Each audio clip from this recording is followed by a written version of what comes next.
Why would I want to have Anton in my home? And welcome to another grand episode of Dots and Lines. This is where the hard A's meet the Wednesday Warriors.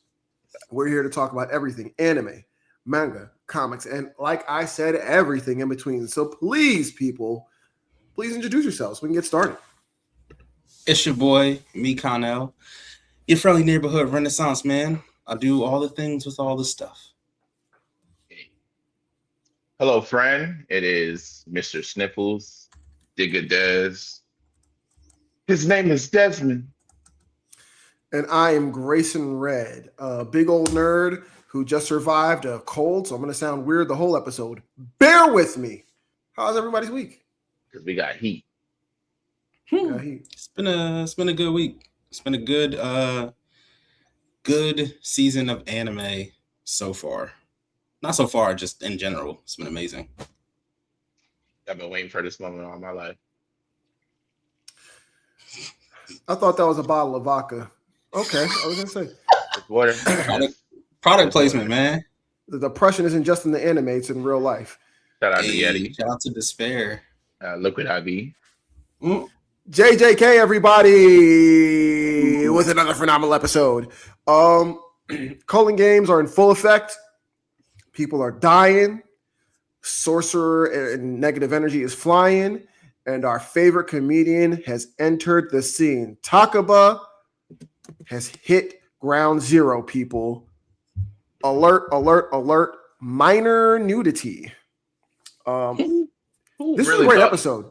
That giving away points is going to stop the killing. Who really thought that? I mean, no one? Unfortunately, Good, right? Yuji did. Oh. Unfortunately, Yuji. Yuji was like, I have faith in the system. And the body was caught immediately after.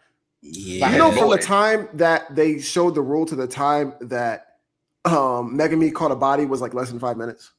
Yeah, his boy did it. I mean, listen, man, that boy was moving like Prime King Bond. He was like, I got all the tricks in the bag.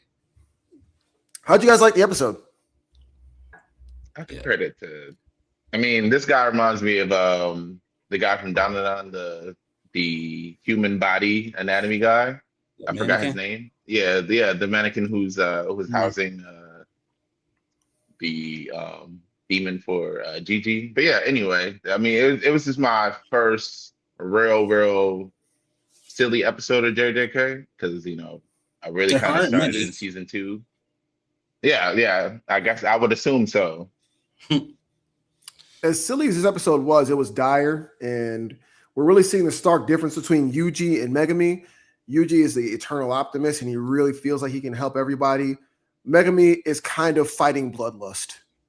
Fighting bloodlust. Yeah. He's having conversations with worthless people and saying to himself, I don't want to kill you because it's not worth it. Please leave me alone. Yeah. And he also is saying, I need to stop killing these people because I really need to take their points. Yeah. Like he is out here genuinely fighting the spirit of his father. Yo, if he was fighting Higuruma, he would have upped Maharaga. He would have been like, yo, I'm not doing this with you. I don't think he'd up Maharaga, yo. You know what I think? I think that he is, his final goal is to really save his sister. Yeah. That's what all this is for. That's why he's even engaging in all this, right? And of course to help Gojo. But he's so focused on his sister that he's kind of going down a dark well of himself. Yeah, Young Toji. Young Toji. But I do want to say though, like I like the fact that within the power system of JJK is like we get glimpses of the power system and then we get full-blown explanations and then we get execution of the power system, right? Yeah. Because watching Megami fight with the 10 shadows in tandem with each other, I was like, oh, I get why this power, I get why the 10 shadows is such like, I get why they made him head of the clan. Like that makes sense now. Because the 10 shadows is like devastating. It's broken, bro. Yeah. And it's enough to fight. And first off, you have damn near instant teleportation because you can travel through any shadow. Yeah. That's a crazy power right then. That could be the power in and of itself. Then you can get these crazy Shikigami, which is like, what do you mean you have 10 of them and one of them is a demon that can adapt to anything? Cool, whatever. And then on top of that, you can Yeah, basically. Yeah. And then you can store infinite amounts of weapons in those shadows. So those blades that he keeps popping up with, like he can bring any of those out at will. Yo, he really is his dad. Fam. He really became his dad because he didn't start doing that until this season. Well, he's focused on his sister. Like, yo, I gotta save my Yeah. sister. Yeah. But another thing, I really like how you brought up the power system because they keep things vague enough that you're like, this is ridiculous. But because it's JJK, it's going to make sense later on after much explaining. This guy's broken. Oh my God. Yeah. This guy's broken. So much sense. Listen, spoilers, manga spoilers. Spoilers, skip 30 seconds ahead. Seriously. This guy's power is so broken that he's able to go basically toe-to-toe with Kenjaku for a period of time. Yeah. Yeah. And it makes sense why. When I first read it, I was like, all right, this is silly. But seeing his power in application is crazy. Oh, yeah. It's nuts. It's and he's also a very fun character. Gege no selling was hilarious. Literally, I actually laughed. I usually don't laugh during anime episodes, and the secondhand embarrassment though. That's the funnest part about it. Yeah, but he's also like written like a cartoon character. He's written like he's got like the Tom and Jerry sound effects that go with him. He's drawn different.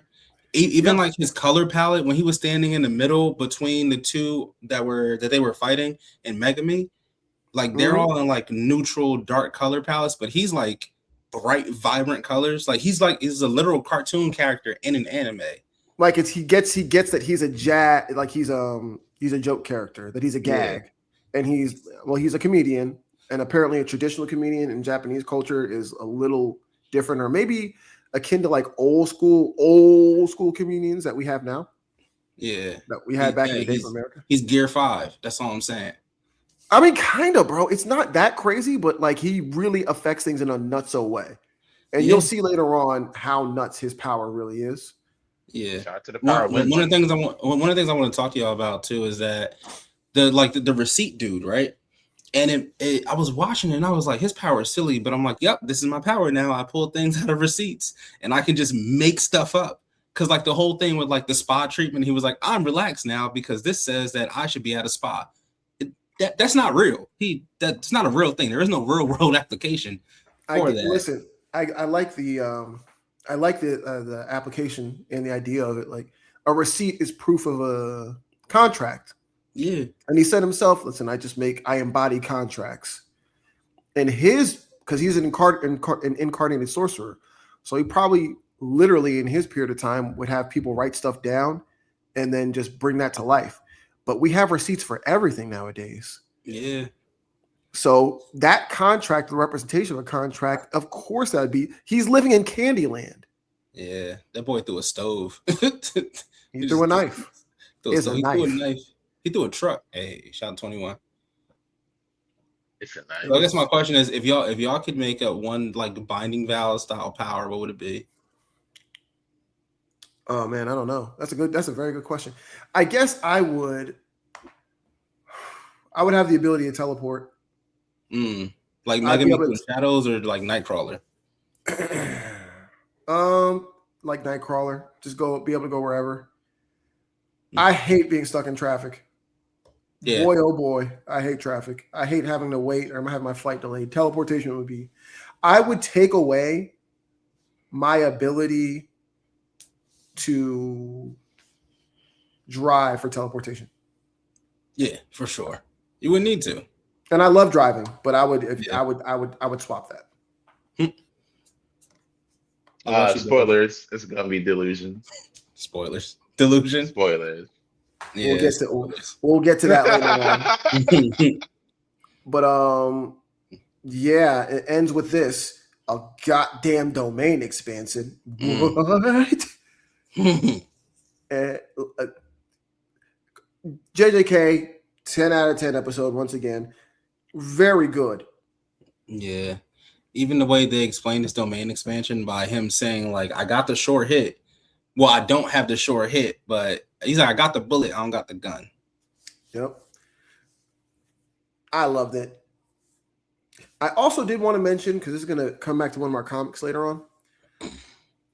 when I forget his name, when Receipt Dude said all sorcerers are liars, it brought me back to when Wanda said your favorite magic users We'll get to are that. tricksters. I think she said her favorite sorcerers are tricksters. I don't know. Yeah, she's yeah. Yeah. I'm excited to hear To about that Storm. effect. Yeah. Great episode. Let's talk about something else though. Let's talk about some heroic efforts. Damn, Yuji. We're gonna miss you, Yuji. Yeah, we're not gonna see Yuji for a while, guys. R.I.P. We're not gonna to see Kobe. for a while. There's other stuff that's gonna go on for a while. Manga readers know, the next time you see Yuji, happiness, right? Shout out to Yuji, cuz. Free Gojo, cuz. Setness was a great episode. It was a great episode. Very off-putting. Very off-putting. First off, this guy has like a heart. He was telling He told you? Yeah, he was telling. Does he? He does. He does. He was like, "Listen, I commend you guys. Don't struggle, because Yeah, to I want die y'all to- suffering yeah. would be bad."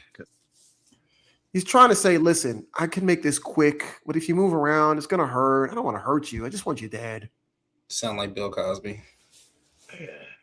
Put the But yeah, demons with the oligarchs and the arc. The demons.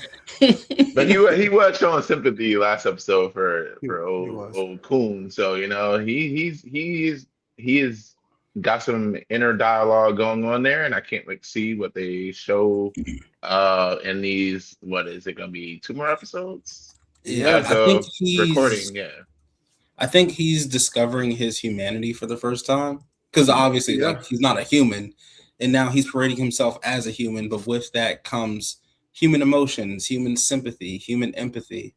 And I think he's discovering those things, but he's still like a creature, but he's experiencing the human experience. well, look at that one, Frieren too. Yeah. Yeah. The biggest issue in regards to this episode was the Kivia's uncle reveal, the priest reveal or whatever. Listen, I didn't see this coming, even though I should have. Kivia, when they were interrogating the coon from last episode, said something we couldn't hear it because, long story short, the building got exploded. We couldn't hear it, but she heard it. She was like, "What the hell? I've heard that before." So this whole episode, she's trying to get to the bottom of stuff because she's like, no. Because remember, she's related to nobles. Right. So she kind of has an in for this world. And while she's researching stuff, trying to figure stuff out, she goes to her uncle. Her uncle, who seems like a stand-up, decent dude, is helping everyone out. And they hit us with an okie doke because they make us think, is he suspicious? And then he does something that is very unsuspicious by helping the heroes. It's like, oh, okay. Like, I guess they were trying to hit me for a spin. Wrong! The name that the coon was trying to say was the name of one of the saints or whatever that the uncle named at the end of the episode. Kivia's uncle, the priest, is working with the demon oligarchs and has a deeper connection between both the faith and church of this world and the government, which is very much so alarming. Essentially, he is orchestrating all of this stuff or has a hand in it, and the coexisters are running through him in some way, shape, form, or fashion to have the demon blight take over the world, which is terrifying. But everyone knew that the Holy Knights are going to be somewhat corrupt, right? For sure. But this high up already, it's they're in it. It also makes sense. Like the one dude, I forget his name, but he's like Xylo's handler. Shiesty nigga. Like he was already shiesty before he got. What got him jammed up was him being shiesty, and then he's like snooping around, reading books and stuff, and he's like, "Oh, something's afoot. Something's wrong here." He basically said, "Yo, what's going on with this island?" And they said, "To jail forever." To jail. You go to jail. Want to shout out Rhino? Really cool design, really cool character. That's the Other off-putting question. person. I was like, no, don't you talk to my goddess like that. That was Stay away weird. from Xylo. Just Yeah. I have a everything about you, bro. Your Yeah. I have a question philosophy. though. Well, I have two questions. One, he looks sweaty. I've never seen an anime character look sweaty without them drawing beads of sweat on his face. Like he looks like he's on meth. He looks like he's sweating in a cold room, right? Yeah. And two, his armor looks like the dude from the last episode who fired Whale. on him. Yeah. Well, yeah, he looks like Whale. Yeah. And And he had Because no I thought he problem was remembering killing. the name. W. killing- That's Yeah, W. Dog, I went back and watched the other episode. I was like, is that the same person? No, But no, I yeah, guess thought it's it the was type of him. armor. No, he but I as soon as I saw his armor, I was like, oh, he's gonna be someone that can like counteract that guy because that's a crazy power to have that can just like blow up a whole city block from far distances. So He may not be all the way on their side though, because he's very off-putting. off. Like I said, There's that something off about him. philosophy there was wild. He's like, oh yeah, I'm all for everyone dying equally. And What? Yeah, I don't think he's all putting. I just think he's a meth head. He looks like a meth head. He's like, you know what? I'm just here to get my score, and that's all I want to do. I don't want anything else. I mean, they picked him up from jail. Like he's been back and forth in jail, and it's like, you know, Yes. I'd rather be in there. Just like a meth head. I'm saying no. Listen, you're not wrong. He's there's something off about him. You know there's something off about you when Territa's like, keep him away Yeah. from me. Yeah, for real. Well, I'm pretty sure he shouldn't be allowed near children anyway, but Yeah, there's something wrong with him. But the reason he's in jail isn't for anything super nefarious. I don't think he killed anybody. He just destroyed a lot of government buildings, and the government doesn't play that. So they were like, all right, just go to jail forever, which is also kind of crazy. Like like for property damage, you're going to give him a life sentence, basically. he already has a life sentence, but like worse. Yeah. Yeah, the hero. You're giving him the worst sentence possible for like property damage. God damn. They gave him double life. At the end of the day, I'm very much so excited to see how these final 2 episodes go. I don't know how they're going to go. They do have a lot of stuff to kind of resolve because at the end of this episode, we find out that that they're going to have to do another like giant attack where the heroes are basically the end all be all for the fight. They're the first and last defense, and everyone else is being evacuated. And Justin, you said this was based off of a light novel. Yeah. Yeah, might have Well, to it makes check sense. We got all the heroes in one place. Hopefully, we'll have to wait a year or two for the season. Oh yeah. Oh yeah. Yeah. I mean, Great they gave us episode. hour-long episodes.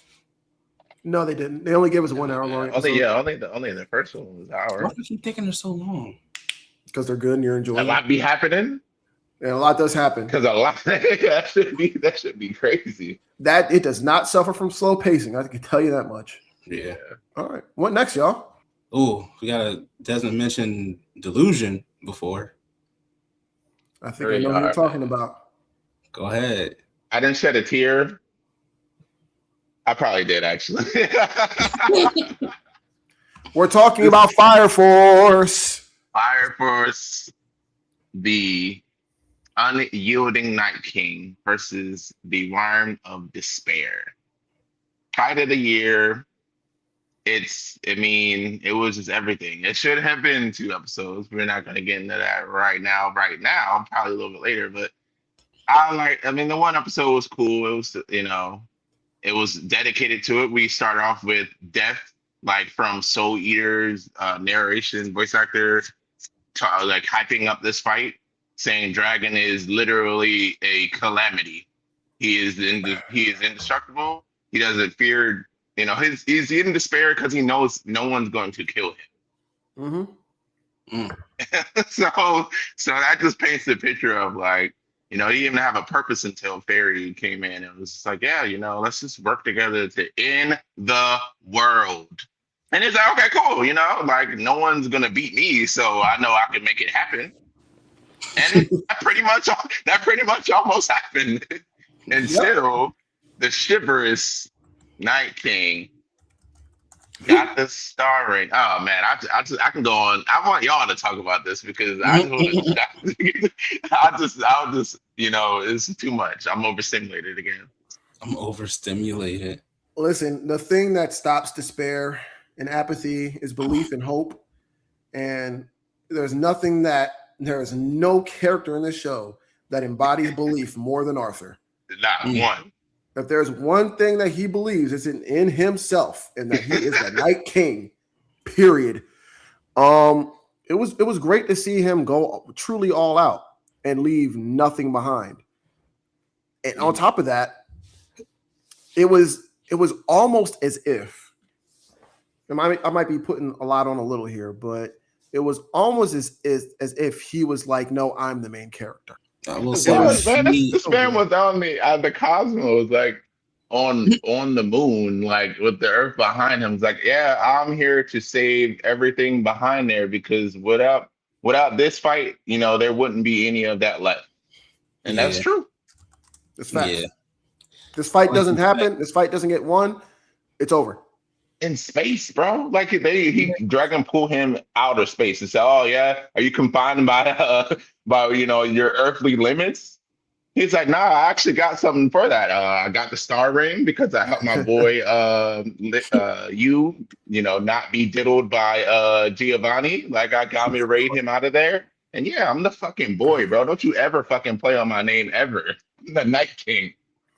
Yeah, he's the Night King. When he had his little Super Saiyan moment, I let out an audible gasp. I was like, "Oh my god, it's amazing!" Man, cut the world in half. Yeah, when he finally lit the cloak up. I really wish this fight was 2 episodes though. I wanted more of it. Let me tell you something. I said this last time, and y'all kind of like shot my head off for it, bro. They are rushing through this a little bit. Like they are doing a lot with not that much time. I agree. Yeah, there's gonna be 4 episodes left. So, I don't. Why are they speed running it? That's because it's all they got. I'm sure it's because the studio was like, "Y'all got this many episodes. That's it." Damn, that's crazy. I'm sure that's the reason why. Like they gave them a certain amount of time. But bro, production schedules are a thing. Budgets are a thing. Quarterly. It did look like a movie though. It looked great. The budget was in this shit for sure. Yeah, this might be contender for anime fight of the year. It's a great anime fight. Unfortunately, it's in my top 5 right now. It came out the same week as the Higuruma fight. Yeah. Also, it's not about the budget for per episode. It's about budget like for the quarter. They give you a certain amount of money for a season or a core, and you have to divvy it up where you deem fit, right? And I'm sure they dumped a whole bunch into this, but they still have 4 more episodes. And we know what happens. We know what happens with Shinra. They have to animate the shit out of that. Yeah, they got to. They're gonna Yeah, we still got many more. I guess there's still a lot left.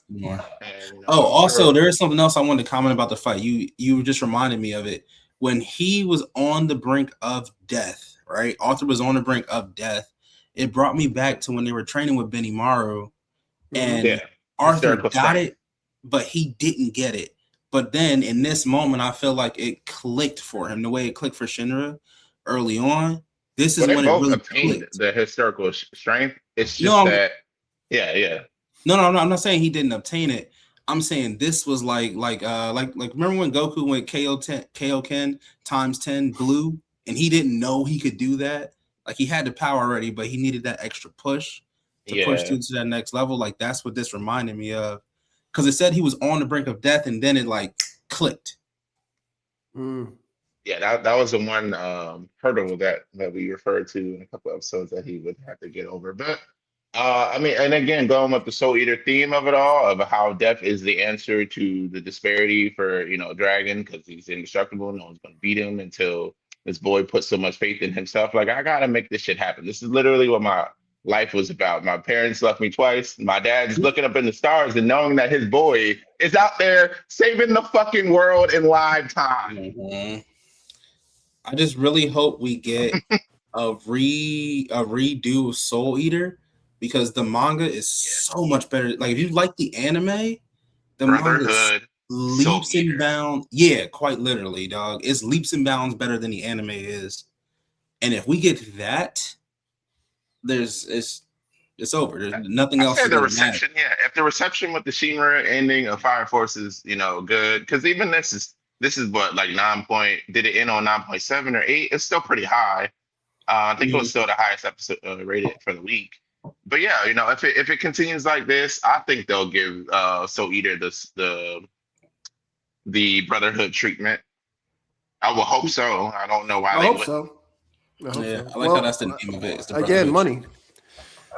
Shout out to Gachi Arthur though, because she is the successor of the whole Soul Eater Fire Force stuff. So Yes, she is. she's Shout out to the carrying alt that baddies torch world. for real. Yeah. It Speaking ended of point 9.7. That's great. That's awesome. Speaking It was of a damn alt good baddies, episode. you want to Really talk good about episode. Frieren? Go ahead, guys. You got to school me on Frieren. The revolt. Yeah, let's go ahead and talk about the revolt. Boy, howdy. When the demons got the drop on them and Fern was like, I can't beat this dude. Frieren was like, nah, you got it. Just like, dog, what do you mean? Help me.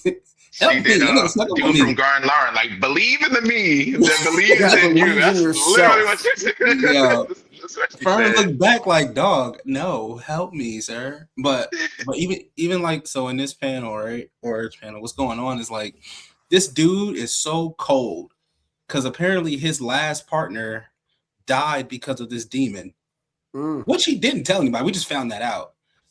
But the fact that he waited in the village, he was like, oh, he's going to come find me. And I know he is because he's expecting me to act like a human. Little does he know I'm a psychopath. Real quick with that, his brother died before he was able to fight with him versus the revolt. So like he was saving a child, just prematurely doing heroic things before the main task.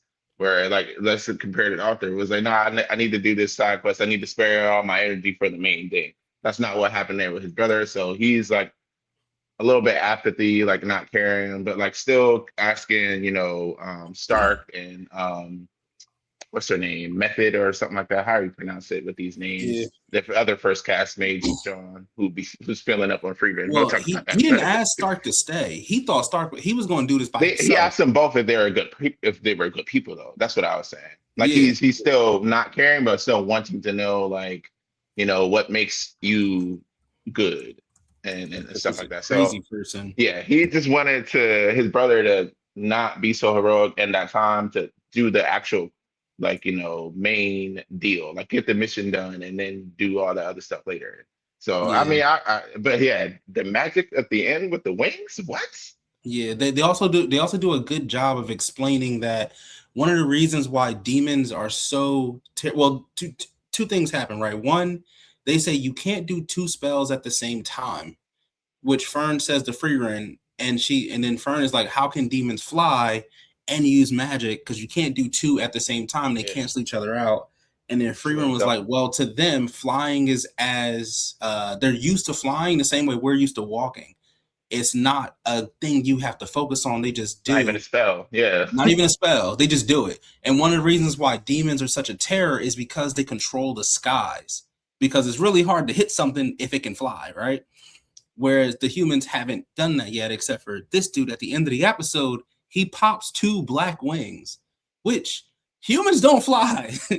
Frieren barely flies, but humans don't fly. And the fact that he was able to pop 2 wings, and the reason I stopped is because I just thought about something. Frieren popped 2 spells when they were fighting the demon in the village where they were praying, or they went to go pray, and the demon and Frieren upped the pole on them. Frieren fired a spell while she was floating. No, she was standing down. No, she was in the air because she fired it like down. The initial one when Fern was about to pray, they were all on the ground. No, I'm talking about when she murked the demon. She was. Oh yeah, when she went up, then I don't know if what if she just stopped the spell? What if she just stopped the spell? What if she stopped the spell real quick and then bang popped it? Maybe like she's falling like she's falling as she's like letting out the thing. I Yeah. mean, Yeah. I Okay. don't know. I can see that. I can see that. I don't know. I didn't watch But the episode. I'm still yeah, catching up. I'm on episode 15. but the fact that at the end of the episode, right? Because that's the last thing that they said before they cut off from the Fern fight was that demons control the skies. That's why there's such a problem. And then we get this, and mind you, they're throwing blows like they're like because the demon he has 4 arms, and he can also control the density and weight of his swords. So he can make them light, and he can make them heavy. So it makes it hard to predict what he's going to do and the strength of his swing and how fast he's going to swing. There's so many like small caveats. He can do that with all 4 individually. And Stark was keeping up, boy. It's not like Stark, man. Oh yeah, Stark is the front man. What you mean? That boy Stark. That boy said, "I hit hard. I killed dragons in 1 shot." What you mean? But all around. Again, every episode of Frieren does more to explain the lore that I didn't ask for, but I'm appreciative of it. Oh, actually, you know what we talked about last week about how there wasn't any of the demons that had any type of human things, but they answered that with this episode. Shorty, who was reporting the revolt, she was like real curious of why humans don't make logical decisions and all that other stuff, and he was like, that's just the way they are. It don't really matter. Like, what I'm saying, just kill them and get rid of these pests. And she was like, you know what, I get that, but I'm still curious. Yeah, and it makes sense too that the demons view humans the way that humans view the demons. Right. But they did mention that there was a demon who had great interest in humans, and I got spoiled by it because people on the internet suck. Yeah, so somebody it's not Siri though, right? Huh? No. Okay. No, it's not serious. I'm not gonna spoil it here, but I got spoiled by I'm sorry, bro. By what the thing is, and I was like, oh, that's really cool. And then I realized I had read the thing, and I was like, I hate whoever did this, and I want to find you and put hands on you because this is such a deep twist, and you just ruined it. But either way, I digress. But they brought up the fact that there was a demon who took such a great interest in humans that it cost him his life. So I'm waiting. I'm super hyped when we get to that part because it's an exploration of the fact of the demon psychology when it comes to humans, that they are basically like prey animals that are sentient. They're like lions that can talk. Interesting. Okay. 3 more episodes left for this season. So as we wind down to the rapid, super hot fire that is the winter anime of this year, because goddamn, crazy, been nuts. It's been a hell of a season. Like this might be one of the best seasons in anime that I've seen since like the big 3 were wrapping. Well, 2 of the big 3 were wrapping up. One don't ever wrap up. One Piece don't end. Okay. The live action finally came out, right? I've been seeing clips of it everywhere. It's good. It's good for what it is. Let me say that it's good for. If I was like 13 and it was my first interaction with One Piece, I would love it. It's good for exactly what it's supposed to be for. My mother-in-law loves the live action One Piece show. She actually loved it so much she tried to watch the anime and said never mind. W the hard A's though. The fact that she attempted is just what mattered. Yeah, but that's again, like if that came on Saturday morning cartoons, I would be enthralled in it. It's really good. It's silly. It's goofy. It's exactly what a live action anime should be. Talk about something that is not goofy at all. Spoilers. We're going to be really cognizant of spoilers and how we handle them. I messed up last week because we talked about it and the episode was already like a week old and there was already memes about it. I made a title for the episode, which completely spoiled something. If you were a week behind, then you saw the title, you're like, what the fuck, Grayson? I'll be more cognizant of that. Now, all of us as a whole, for sure. Even though they weren't even talking about us specifically, too. Yeah. But like just in general, we changed the title and everything. I do want to say, though, if you come to this, we got to talk about the episode, so expect some spoilers. Fate will have massive spoilers. A lot of shit this week. And I didn't even watch it. Fate is one of my favorite animated animes. Like, I love the way it's drawn. It's beautiful. UFOtable. They're goated. They're incredible. Yeah, for sure. So we said, spoilers. John got. John's back, and he actually put in a little bit of work. Hey. He came through with a little stabby. You know what I'm saying? A little poison. Try to slow some people down. Poison didn't matter that much, but he put in some work. Yeah. It was great fights all around. Gilgamesh did his thing. Leonhardt did his thing. Heracles, who is not Heracles. How do you say his name, Phil? Acades. Did his thing. Jack the Ripper got wrecked. It's 2 episodes? Not 3. No, I think it was 3. I think there's 2 episodes left. It's 3. No. It's 3 episodes left as of Saturday. Will be, we're at 9. 3. Yeah. 1, yeah. 2. Do we know the episode count? Because the Fate series are normally like it's a 12. Solid 24. I think it's maybe it's going to be a second quarter, but I'm pretty sure it's 12. Okay. But yeah, we were talking before we started airing. This is the Charizard. It's 13? All right. This is the Charizard of Fate. He will be in every Fate series. You will see his face. He will be badass. He will be something that you have to beat. He rarely loses. All right. People love Gilgamesh. So when someone's fighting Gilgamesh, you kind of assume the person that's fighting them is going to take it out. Lose, yeah. So what happens with plot armor goes when you go up against plot armor. That's usually what happens. Yeah. Spoilers. That is not what happens this time. He gets set up. Was missing the plot. His armor was missing the plot. What you're seeing right now is him getting a shot right to his chest, people. That boy got hit with a solar beam. Solar beam through the chest. Well, I guess if he's Charizard, that'd be Ice Beam. It was very yeah. He got hit with a crazy ice beam. Yeah. If I remember correctly, it was actually blue. That's super effective versus Charizard because of the flying type. I know my Pokemon, boy. And it was blue because this is the last thing he sees. Jesus. Yeah. And they don't just say like, "Oh my God, does he make it or does he not?" No.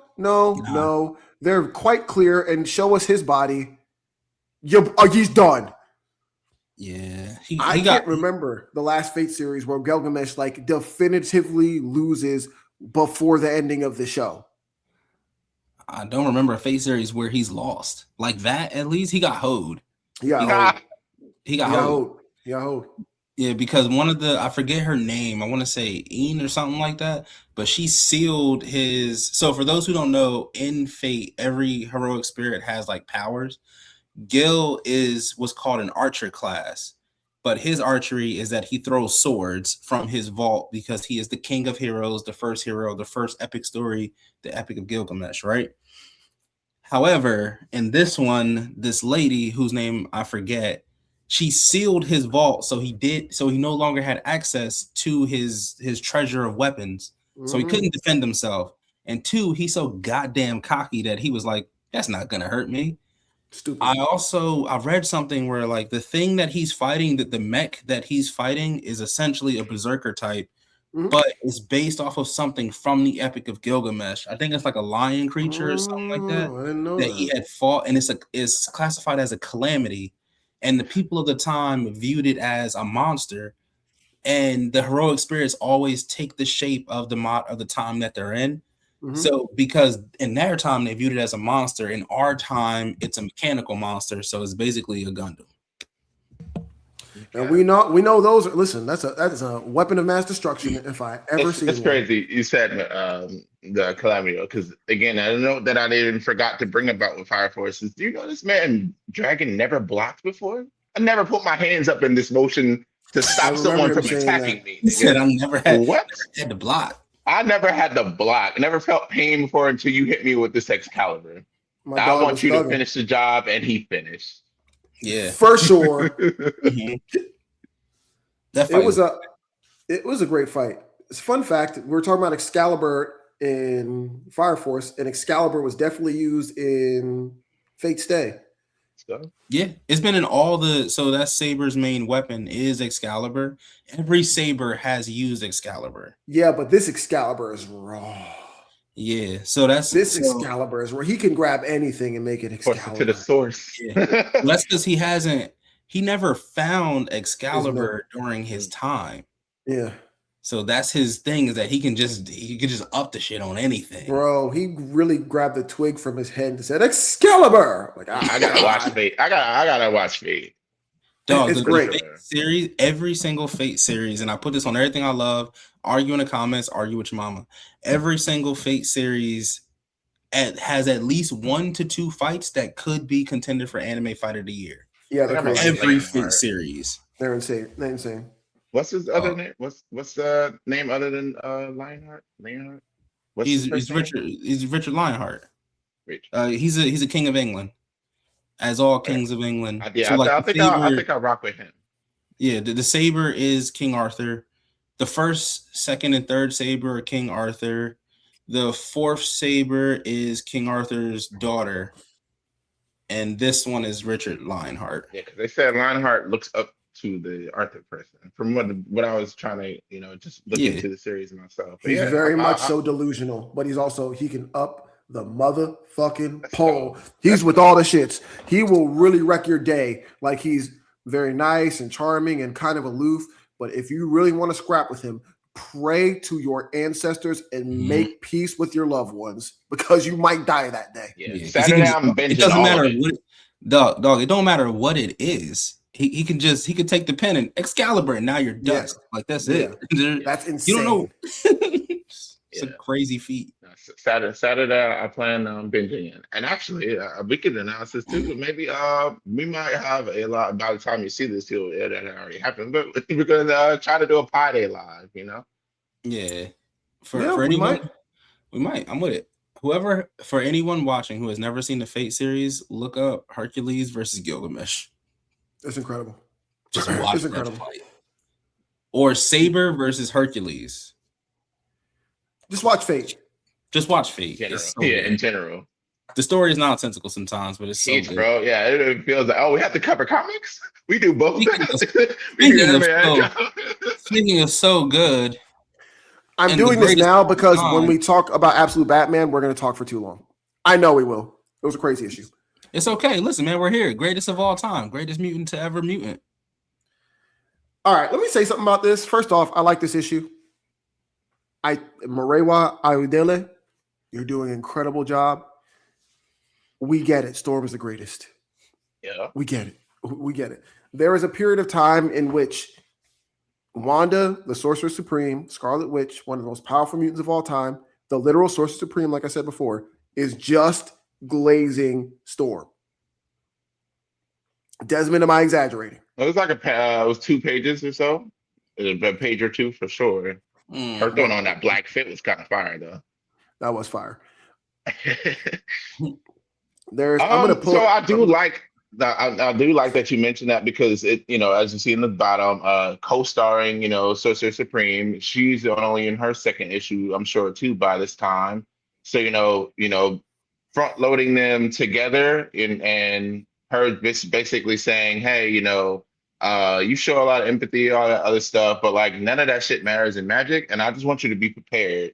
Like, yeah, you went to war, you're a Black woman, you go through actual literal wars. You know what I mean? So like the FBI literally tried to kill you, and that I think it was issue 10, it says it in the beginning, but that's the part of the story I didn't like from the Storm 2024. But anyway, like all of that is still relevant and prevalent now to this story, and it's just basically, she was making it seem like all your powers are like, supernatural, but it all has like logical, explanations of how you're manipulating, the weather, how you're flying and all that other stuff. And like Magic doesn't have those same principles. So like you can get done up like the Saber dude, like just by a regular shot, by a regular ass, demon. Like what was her name?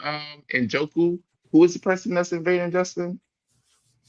With the demon I think it's Joku or something like that. Ankujin. Yeah, but she's rising up the demon world, and this as well. They show like some expedition of the underworld, and I forgot what the top layer was, but they're naming this the War of Above All. you know, like the one above all, and it's a whole bunch of deities, and like there was with the first storm in 2024. It's going to be like essentially a god fight, but kind of a free for all, but not a free for all because Storm's definitely going to be targeted. Right. That's the long and short of it, and me super simplifying it. It juxtaposes Storm just trying to do the best for everyone in the world. Are you gonna bring up the? No, go ahead. No, with the gods not giving a fuck and actively trying to make her life worse. And what were you gonna say, Digga? I was gonna say, so we're gonna now talk about the cocoa part of this because I was looking and reading and this like I know Justin is gonna bring this up. I was gonna bring that up. It kind of warmed my heart to see that they still all know Krakoan. There's after the town got leveled, that the god came and destroyed, so she could free the god that she locked up. I'm sorry, I can't remember all these names. Yeah, the one that the storm actually ended up being the one who destroyed it because it was like illusion magic or whatever. Yeah.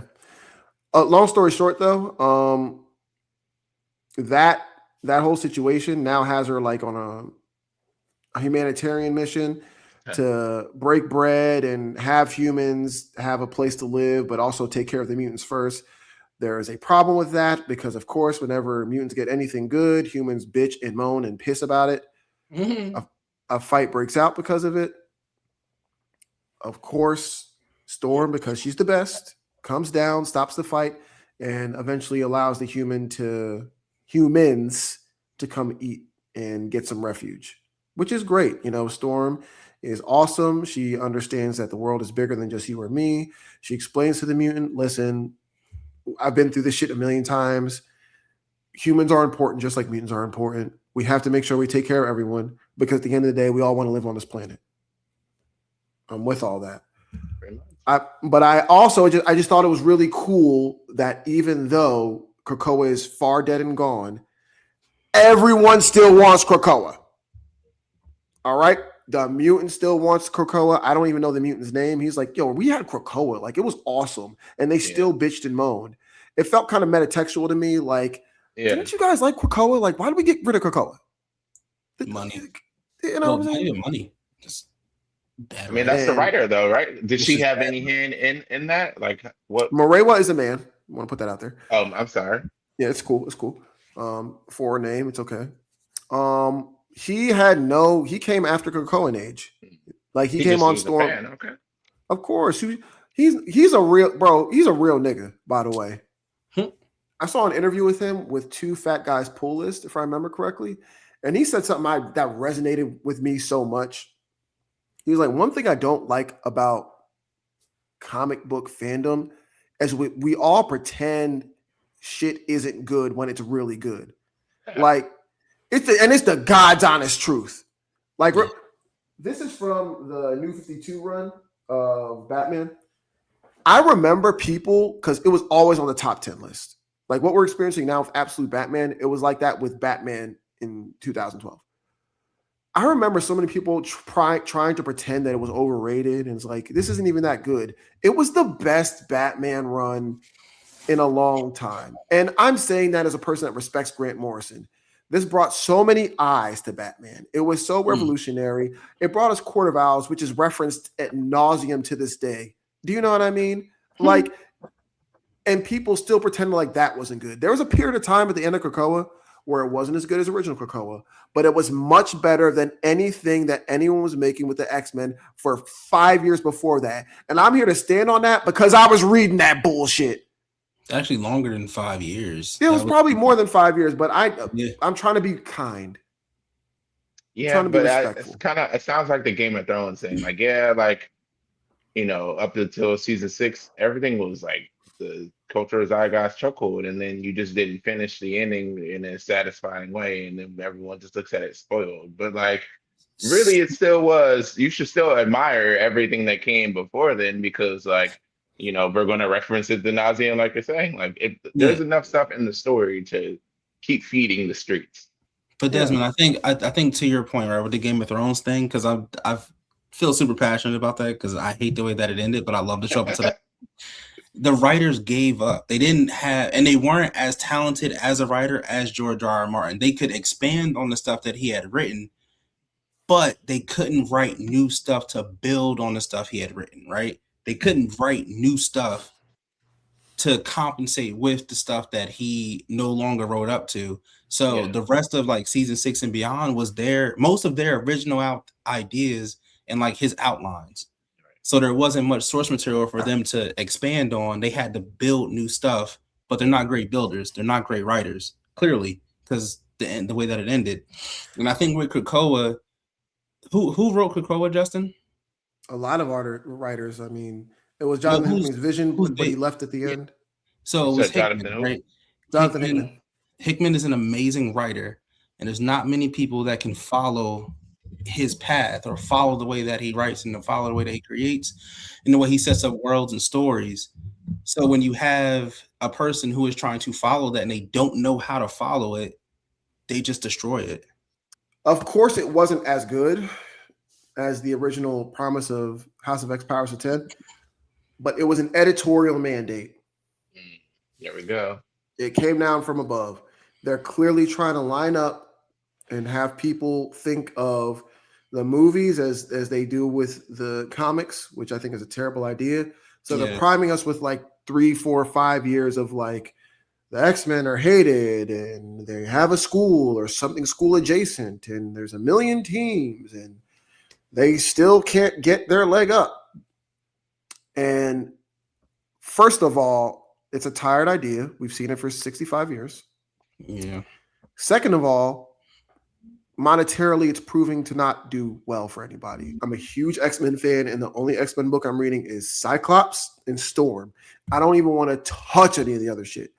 I tried to read X-Men, and it was bad, which is a shame because I love Jed McKay as a writer. I tried to read. I'm not even going to go down the list. Age of Revelation. Boy, that was bad. That event was bad. Well, I don't want to spend time just hating on X-Men, but I do want to say Morewa understands that like he's a fan first, and he's also not from America. So there's weird cultist mentality that Americans have about comics, which gets real weird. So he kind of just says it how it is. Yeah. Maybe that's about that 10 issue part where the American part came in and it just didn't feel right. It makes sense that he is not American, even though like he got the tropes right, but like it did not after the mythic. You know, I get what you're saying. FBI more coming in after this. Yeah. You know, and then we go to the FBI. Like, what? Yeah. But he bounced back so well, I totally forgive it. Yeah. I love how he ended that book. Anyway, long story short, he gets it. And the reference to Krakoa, them speaking in Krakoan to each other, I think is a great little nod to the fact that, like, I wish this could be in the Krakoan age too, but it's not. Wait, Justin, I got a question for you. You remember Utopia, right? The Utopia era? Of course, yeah. That's right before I started reading comics, yeah. Didn't that ended the same way that Krakoa ended? No, not really, because that ended with Avengers vs. X-Men, if you remember correctly. Because like Scott went crazy, that you couldn't even go back to that island. I'm talking about the Hope. I guess yeah, because Hope was around after that. Yeah, I was talking about when Hope came about. Avenger versus X-Men. Oh man, listen. So much has to happen first. Yeah, so much has to happen, and unfortunately, it's not a good event. But that's what got me into comics, so I always have fondness in my heart for it. You said it wasn't a good event. We'll talk about that later. We'll talk about that later. No. I mean, I read back on it. Fun fact: I read the issue for the first time in front of you, Desmond. In front of me. And you try to touch it. You try to touch issue 2 with your Cheetos covered hands, and I said no. That probably sounds right. We were at Nate's house. And I was like, no, he's fucking psycho. Why not show me? Your hands had Cheetos on it. It's not like it was going to retain its value or get any more value, right? That's not the point. Like, what is wrong with you, psycho? That's not the point. No, that was sarcasm, man. Of course, it ran up in price. And those books would be worth something. They might be worth something, but But when we talk about stuff that's like worth something and that's amazing on all fronts and all categories, Still Poison Ivy. and also Nightmare Fuel, 10 out of 10 will still hit. And also Nightmare Fuel. Bomba Clot. Nah. Say what I said. Man, sometimes you gotta risk it. Sometimes you gotta risk it. Sometimes you gotta risk it. Sometimes you gotta risk it. Absolute Batman. Issue number 18. Another goated issue. I cannot get over how good this book is. And apparently I'm not alone. We see the owl. You see the owl. Whoo! Do you know that Absolute Batman issue 17 was the #1 sold book in February? I don't, but I'm not surprised, you know? But that's the same, bro. I might have to pull this up. We're going to cover the issue in 1 second. This list just got released. Absolute Batman issue 17 is #1, DCKO. #2, this is a crazy list. This is so DC heavy. Batman #6, Absolute Wonder Woman Annual, DCKO Boss Battle, Absolute Superman. 7 on the list is finally Ultimate Spider-Man, the final issue. DCKO Night Fight 4 is #8. Absolute Wonder Woman 17 is #9. Ultimate Endgame comes back in at #2. Remember, Ultimate Endgame is supposed to be their KO. I thought that ended. No, they still got 3 more issues. Do they though? Yeah, they do. Will they finish them? Is it going to be another 2 months for it to finish? I think issue 3 got delayed, by the way. I don't know. Don't quote me on that. There it is. And then the rest of the list, it's DC. So cool, bro. Yeah, DC. We called it year 1. The pendulum has swung. We were telling y'all. Son, this is the year of DC. 2 years of DC. Well, I do want to note that there's 1, 2, 3, 4, 5, 6, 7, 8, 9, 10, 11. Most of the list is DC, but there's still 11 issues that are Marvel. The zombies never stop. Yeah. And I'm one of those zombies because I bought Cyclops #1 and really liked it. So I can't completely talk shit. But there's no way that I just don't believe that Wade Wilson Deadpool #1 was a great issue. I don't think Magic Colossus #1 was a great issue. I know Uncanny X-Men #23 wasn't a great issue. So yeah. God bless. He said, God bless. know definitively it's not. Yo, for real. That was funny. Just keeping it true. That's hilarious. But Justin, you want to tell us about this issue, Absolute Batman? It's such a good episode. Such a good issue. Scott Snyder has mastered the ability to balance 3 plot points at the same time. The main plot point being Batman is fighting literal fungus demons and fighting for his life. The second plot point is his mom, who was connected to the Court of Owls, and her getting reconnected with them and abducted, apparently.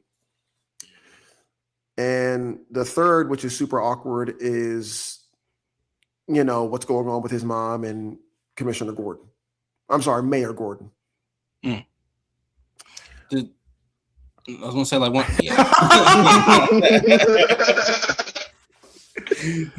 Yeah, I'm sorry, Bruce. You don't need to see that, man. But hey, bro, so she got to get it into. Hey, mom need love too. As Gordon said in the issue, she's a woman. I'm a man. We have needs, and there's nature. There's nature. I don't need to talk about it too much more. Okay.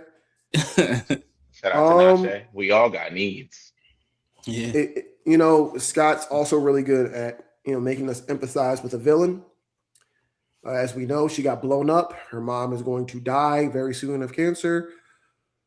The only reason she got blown up is so they could use all her information that she gained from all these experiments for themselves. When I say themselves, I mean the billionaire oligarchs who employ most of the villains in the underground world of Gotham. It's very sad because she did all this stuff and dove into this research to save her mom. and she's still sentient in that jar. She can't even feel her mom's warmth, and she knows that her mom is about to die. Yeah, she can't feel it, but she can still sense. It's she still dark. has like the animal level senses of everything because she's all. I was about to say all 5 food groups, but that's not it. She's all animal kingdoms. Yeah, She's all okay. animal kingdoms. But Yep. it's really fascinating the way that he weaves in like eldritch Lovecraftian horror with this deeply sentimental like character study of Pamela Ivy, who did all of this to save her mother. And then even later on the issue, she circles back to Bruce and she's like, you are like me. You are an amalgamation of all these things and you're doing all of this to save the people that you love. You are like me. Help me. Help me. Yeah, Bruce, I want to highlight this because this goes full circle by the end of the issue. Bruce is still doing his thing, trying to talk to his friends that got turned into monsters because of Bane. They kind of don't want anything to do with him. Ozzy's like, get the fuck out of here. I'll get you beat up every time you come. Edward Digma is not answering him, even though he's trying to do the whole riddle thing. And this is the crazy part to me. Harvey Dent basically gets kicked out of his practice. Yeah. Well, I mean, the whole left side of his face is just scabs. So, and he was close to a vigilante who is making things hot for Gotham. That is like, you know what? That's actually very realistic. Like they would bring up all his old cases because he was literally helping a vigilante break the law and didn't turn him in. That's tough. Waylon, Killer Croc, who knows where he's at. We find out at the end of the issue. We'll talk about that later. Mm-hmm. I have been thoroughly enjoying the fact that there's real consequences to everything that happens. Sometimes we skim over that in comics, like a terrible tragedy happens and it's just like, like, no, you feel the weight of every decision that Bruce makes. Yeah. It all matters.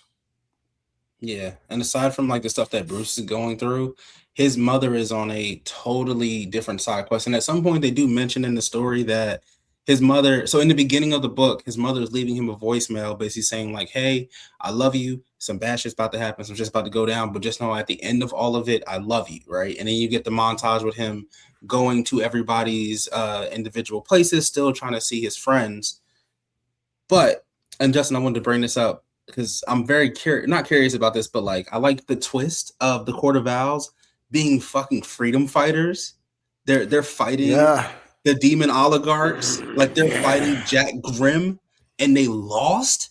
They already fought the good fight, and his mom was basically the original Batman because she was a Talon. Yeah. So for anybody listening who doesn't know what the Talons are like the elite fighting force of the Court of Owls. And also, fun fact, Dick Grayson was also supposed to be the best of the Talons because his lineage have all been Talons. So that's a little fun fact, little Easter egg. And we also see Dick Grayson in this issue, by the way. We also see Dick Grayson. And he said something very cryptic. He said, well, it's almost time. I'll deal with him tomorrow. Yep. And that's it. It's a panel and that's it. We don't get anything else, which is great. But also the fact that Batman's mom was the best Talon and they were freedom fighters fighting Jack Grimm. I assume it's Jack Grimm. I'm guessing it's Jack Grimm. It's got to be Jack Grimm. Got to be.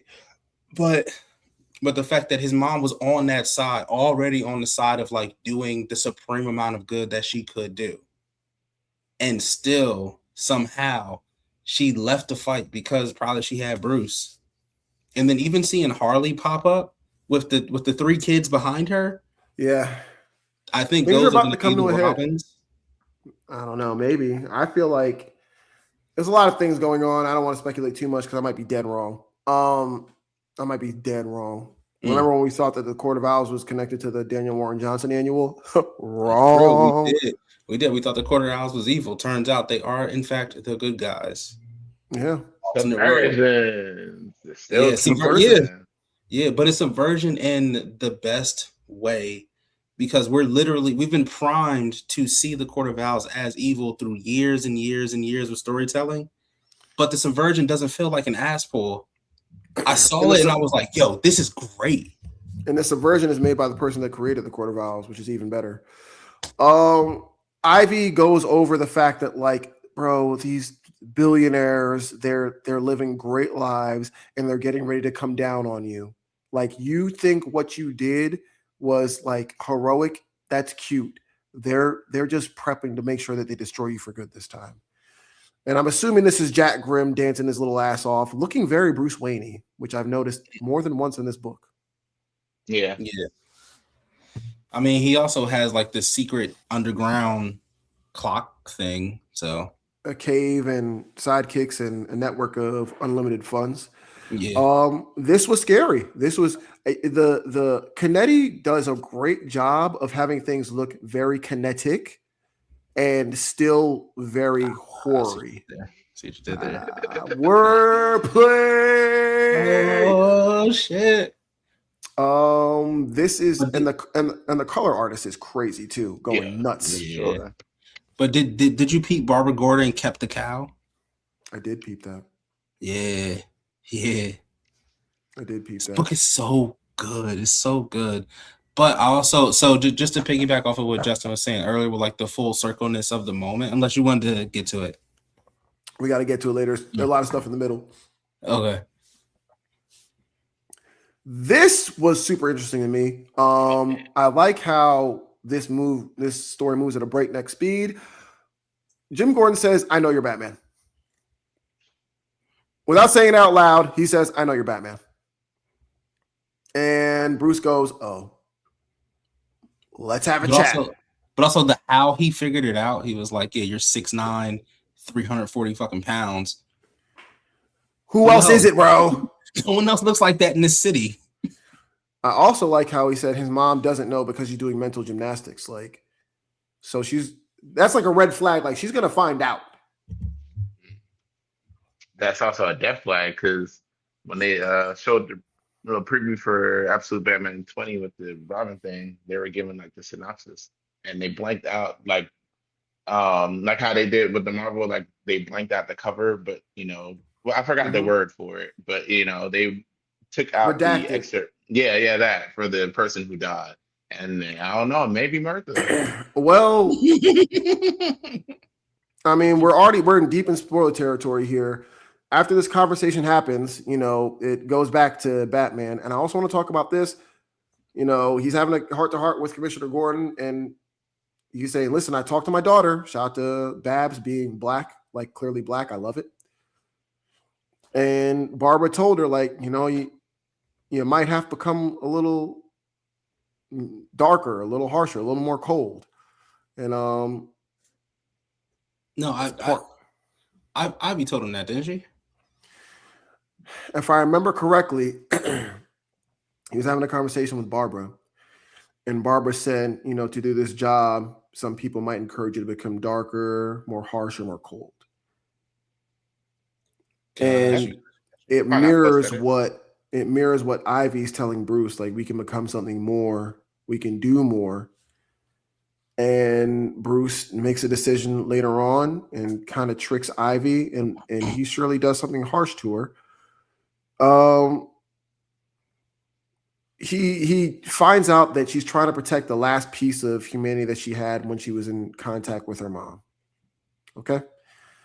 And while that happens, he says, "Yo, stop this bullshit or I will explode your heart. You'll be able to regenerate, but it will never be the same heart. That last piece that you connected with your mom with will be gone forever." So she's like, "God damn, okay, nigga, like, I'm good. I'll stop." And, we could have been more yourself. You're just small and terrestrial and weak and human. And this is when Batman makes the decision. He's like, "Yes, I have been, but not anymore." He becomes real harsh, double crosses her, which is like, damn, I don't think that was necessary. Explodes her heart anyway. The police come, or the SWAT team, whatever, and she's cursing his name, and he just dips. Damn, he did the thing I did with you in the Yu-Gi-Oh thing. He did exactly that because you're both very bad people. Hey, I would love to be compared to Batman. And I got double crossed in a Yu-Gi-Oh game about 12 years ago. No, probably more than that. We were like 15 or 16, right? It was a while. 2 decades ago, I got double crossed by one of my friends, and they love to bring it up. Nothing like friendship. So about the dub. Hilarious. The power of friendship. Yeah. After he proves that he has become as cold as he needs to be, he stops trying to show up with his friends to make amends. Okay. Damn. You know, Cobblepot realizes, oh, he's not coming back. It's like a delivery person. Edward Nigma, he looks outside. He's not trying to do the little puzzle or whatever. And then the final reveal is the fact that Waylon, he's turned back human. Mm. The stuff that he did, all the shit he went through with Diana, it looks like it worked, which is an awesome bright spot. I wonder if we'll be able to pop the crocodile form at will. We'll see. I think that'd be great. And I also want to share this just because it was such a badass panel. That final page.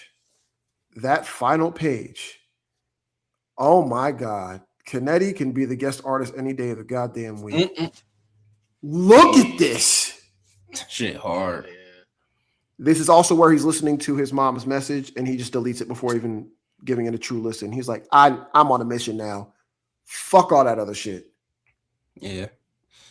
There's always a version of whenever we get like a year 1, year 2 Batman story where he's like, I'm virtuous, I'm doing this, I'm doing a good thing, fighting a good fight. And then at some point, something happens and he's like, you know what? I could just break your legs and then you can't commit crime anymore. For sure. When he's always see that switch. Yeah, you see that switch because it's kind of necessary because he's still a person. He's still just a dude. He's just a dude dealing with like the worst human beings possible. It's kind of more amped up now because he's a working class dude working against billionaire oligarchs. He can't even crack his shorty no more. Yeah. She's not here no more right now. I mean, she about to get her own book, so. But the thing I do want to see is with the whole Talon thing, right? And one, why are they in the middle of the desert? There's no desert adjacent to Gotham. Exactly. So that's another thing I want to swing back to. His mom contacted them because, she needs help with whatever's going on in Gotham. And she contacts them and they're like, okay, well, you need to meet us in a remote location. They kind of grill her like, you put us at risk even trying to talk to us anyway. Why did you try to leave a message for somebody? Of course, she's a mom. She wants to leave a message for her son. Cool. But when they up the poll ladder and the last thing you see is her going, what are you doing? And they just pull the trigger. What do you think, Phil? You think she's dead or no? I think the person who was standing in front of her is going to shoot one of the two people behind her because they are working with Jack Grimm. I think that would be very, not cliche, but that would be interesting if it happens. Or they just shot it in the air, or they shot her and then they're going to resurrect her as a Talon. Because that's the whole thing with the Talons. They're resurrected. Yeah. And we don't see none of their faces, so they could still have those weird blue veins. Let's explain this to Desmond. Yeah. So to become a Talon, you have to be exposed to this specific type of metal for a long period of time. And then after you die or whatever, they electrocharge you. So you basically are a zombie, but sentient for the rest of your life. You can't truly die after that. Yeah. What battery are you running off of, though? I mean, after they electrocharge you, you just start moving around. Yeah, and you get electricity with your life or whatever. Yeah, you're like a regular person, but zombified. You're in a state of half death, basically. Yeah, and that's why I said they have their face covered, because like when you become a Talon, you have these weird blue veins coming all across you because you die first. You know what I'm saying? Yeah. So I think it will be interesting to see how they further subvert the Talon thing, because so many questions. Why are they in the desert? Why are there so few of them? Yeah, what did the fight look like before? The fact that they were freedom fighters before and lost.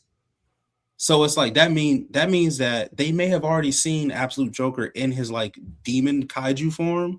Yeah. So they may have already seen that. 2, what made Martha get out of the game? Like what made her stop? Like there's so many, like it answered one question and then gave us 50 more. Well, 1, I'm sure they're in the desert because they need to be in hiding forever because the Joker would fucking kill them. Yeah, that's true. But if Marvel could get out and just walk around normal, why couldn't they? Are they still fighting? I'm Are sure they they're the still ones fighting. who gave Alfred his mission? Like, there's something else I want to highlight too is when Ivy was in when Bruce was in the underground Arc M, when he saw Poison Ivy, when he saw that version of her, that inspired her to break out. Like, that inspired her to get free. That inspired her to be like, yo, we team up. Let me enhance you and we can win. I know we can win because you already have the tenacity that I do. You just need the power to do it. And you keep seeing this motif of people trying to make Batman. They see the potential of Batman.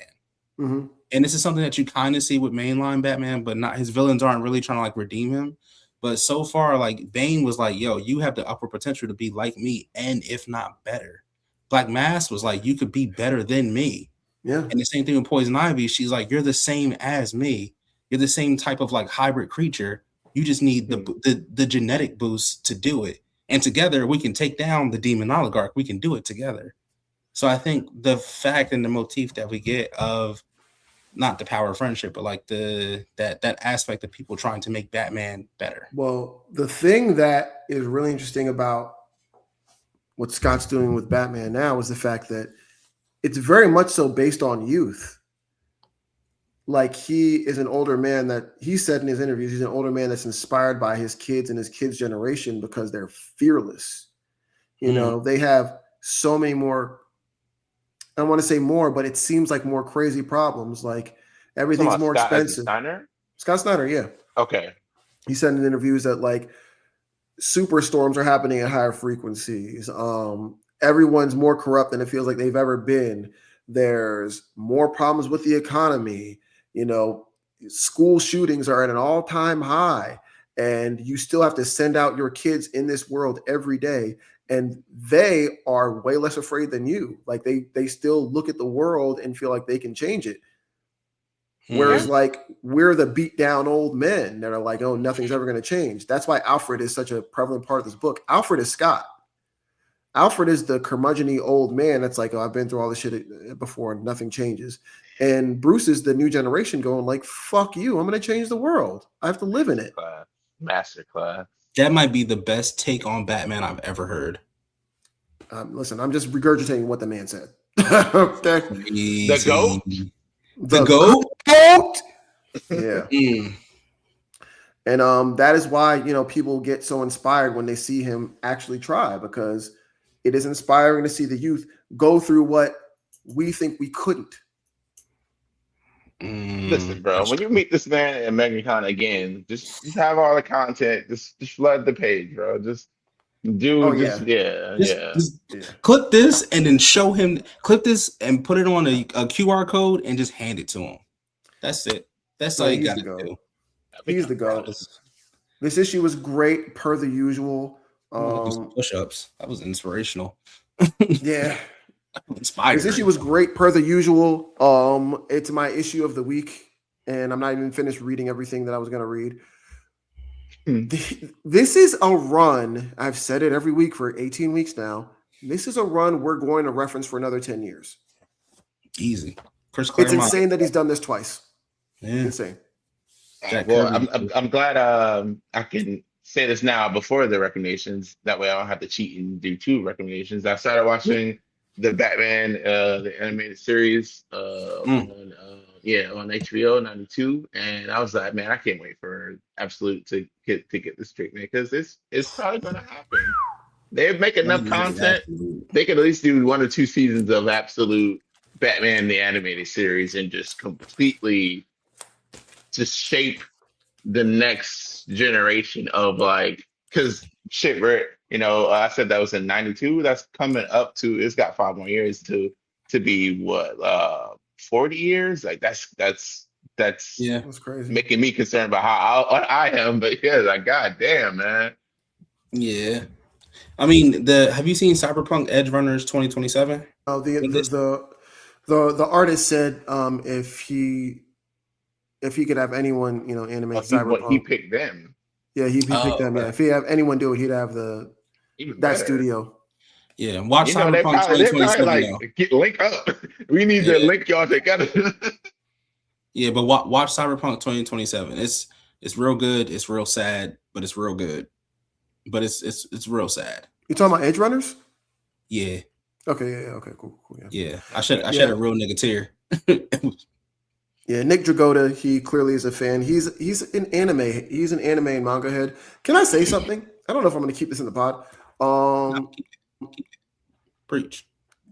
The reason why I think this is so good is that it's the best part of manga pacing with all of the in-your-face inter-emotional, interpolitical issues and problems with comics. It does feel like a manga.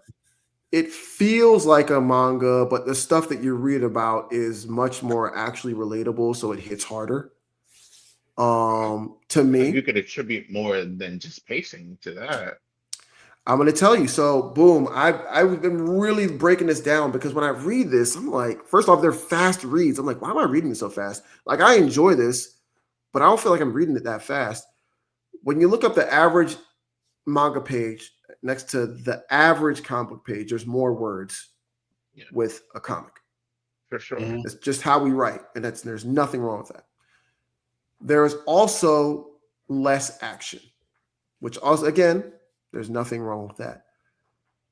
When I said he's mastered 3 story beats, because there's so much stuff going on, he minimizes the words.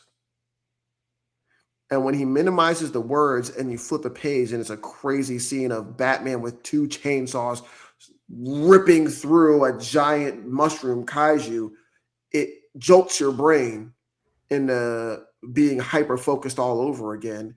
And then when you focus for another page or two on 2 or 3 different things, and then boom, another action scene, it's like, whoa.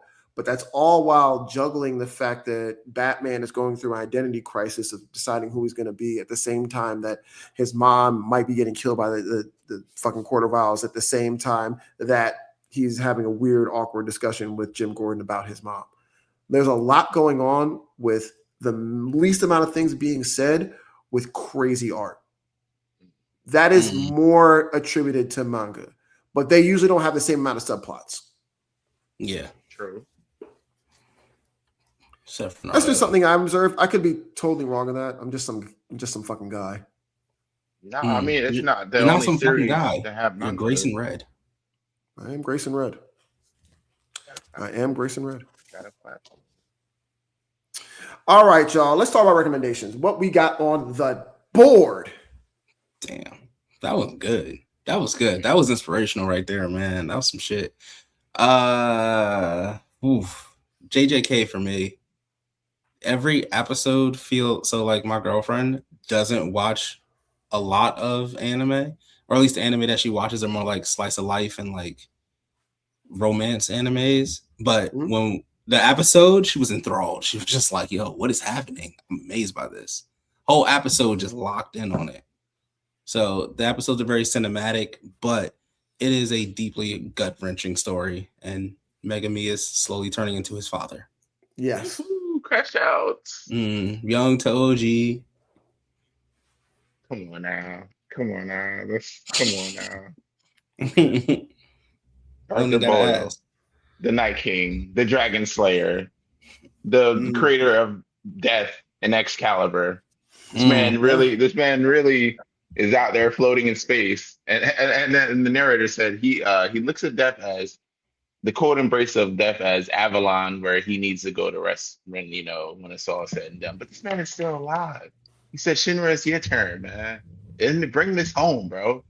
Cleave the earth from outer space. Cleave the earth. That's a fact. From outer space. Half of the earth is in half from a slice from outer space. That's what happens when you believe yourself, baby. Oh, hey, listen. You know what I mean?